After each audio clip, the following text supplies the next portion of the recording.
Dinocide is a short side-scrolling platformer designed to look like an NES game. Essentially, it's a clone of the Adventure Island series, and it does a good job in emulating the art style of those games. The gameplay, on the other hand, is a different story. First, there's the dinosaurs. Each one has a unique ability, such as fire breath, lunging forward, etc. Honestly, I couldn't even tell you what all the abilities are, because for the most part, I barely use them. I mostly just utilize the dinosaurs for the increase in health. The various weapons at your disposal feel much more unique and useful. Your basic attack is throwing rocks, which doesn't do a ton of damage but gets the job done. The tomahawk works very similarly to the rock, but does increase damage. The arrows have great range, and the boomerang can hit multiple enemies per throw. Movement feels slow, and most of the levels are just boring. The game uses a health bar that doubles as your time limit. The bar constantly goes down, and taking hits from enemies will make it go down faster. I think the idea behind it was to increase the urgency of the levels by making you have to keep moving, while also avoiding taking too many hits. But even with this, most of the levels are very easy.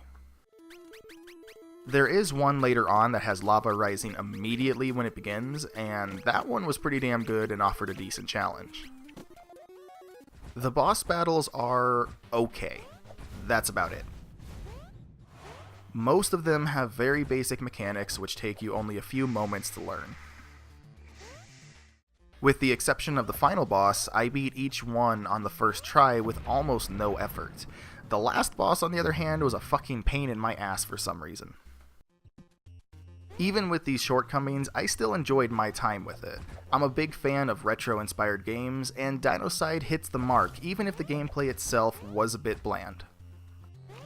There are also speedrun and boss rush modes to challenge your skills and shoot for the best time, so that certainly can extend the life of the game if you find that kind of thing compelling. At the current asking price of $10, I think Dinocide is a pretty hard sell. It's simply too short and the gameplay too lackluster. With some fine-tuning, it could be worth the price, but in its present form, I'd wait till it was on a good sale to pick it up. The nostalgia factor is pretty high with this one, but mostly it just made me want to play Adventure Island. P.S. More games need zombie pigs.